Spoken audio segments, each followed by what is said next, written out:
Greetings, guys and gals. My name is DanBum31.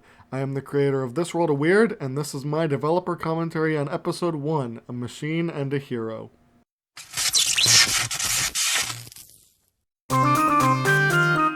This World of Weird actually started in 2019 with 2 episodes, but was recently rebooted.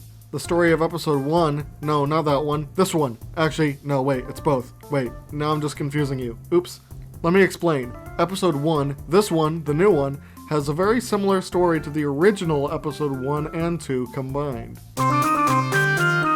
In the original Episode 1, Flap is a mad scientist who creates a machine that blows up in his face, literally. In the original Episode 2, Larry is outside a skyscraper and hears a woman calling for help. He changes into Captain Man, trademarked, and saves the lady from this unnamed villain. In the new Episode 1, Flap is a mad scientist and is new to the neighborhood, and is excited to show his neighbors what he's created. Flap's epic portal-creating dimension-traveling machine, the Feptictum. The Feptictum ends up exploding, and Larry, one of Flap's neighbors, goes out to Big City to get some groceries. When out at Big City, he hears a lady calling for help. He changes into Hero Dude and punches Bandit Bob. The oddly specific name of the Feptictum was inspired by Flint Lockwood Diatonic Super Mutating Dynamic Food Replicator from Cloudy with a Chance of Meatballs. The original name for Hero Dude was Captain Man, directly taken from Nickelodeon's Henry Danger. This was changed once I imposed the challenge to not use any outside or copyrighted materials. I still wanted to use an equally generic superhero name though. The run Hero Dude does is a reference to Disney's The Proud Family, and the music is a sped up version of Blip Blop Beat's song called Magic Lean.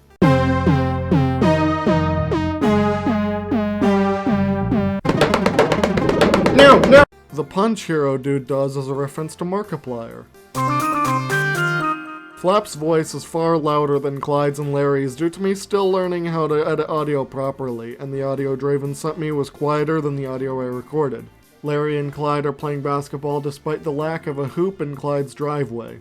The right side of the screen has no details because I meant to go back and add more, but I forgot, and so even the clouds and floating islands just stop. This scene has twice the canvas size than the rest because I needed more room to include the characters, so the line art is smaller and there's a lot of empty space. These 2 houses are the same as the ones here, in an attempt to show that they move from here to here. Larry notices the letters magically appearing in the sky and looks confused. He does the same face later when Clyde says no, and just before turning into Hero Dude. Editing DanBum here, he actually makes this face 4 times. The first time was when the whiteboard came out of nowhere. When the machine explodes, you can see for just 2 frames, 2 characters appear in the background. They appear to have a different style to them, a little bit more realistic. How weird. When the scene switches after the machine explodes, Larry and Clyde no longer have ash on them, even though they were supposed to until Larry goes to Big City. When Clyde turns around, he stares directly into the camera. Clyde simply saying, "Nope," and then walking away was a last-minute change by Draven, instead of saying, "Nah, I'll see you later though."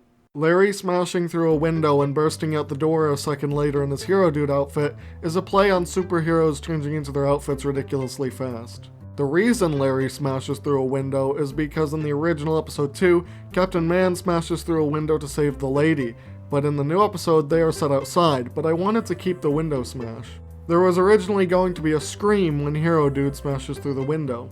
You can see Mr. Burgle walking off screen for a few frames. Bandit Bob doesn't have any animations. Both scenes are just still images. The credits theme was originally going to have more to it, but Draven ran out of his free trial in the middle of making it, but liked how it looks with the credits and visuals enough that he just kept it as is.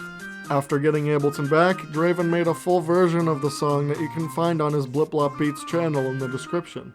In the original shot for the winter and spring in the credits, the windmill on Flap's house moved at the same pace as the summer and fall shots, but this was changed to emphasize the wind during the storms. Grant Sullivan was my great-grandfather who really loved my animations. I showed him lots of work-in-progress shots of This World of Weird, but he passed about a month before the video went live. Thanks so much for watching, have an explosively good day, and I'll see you next time.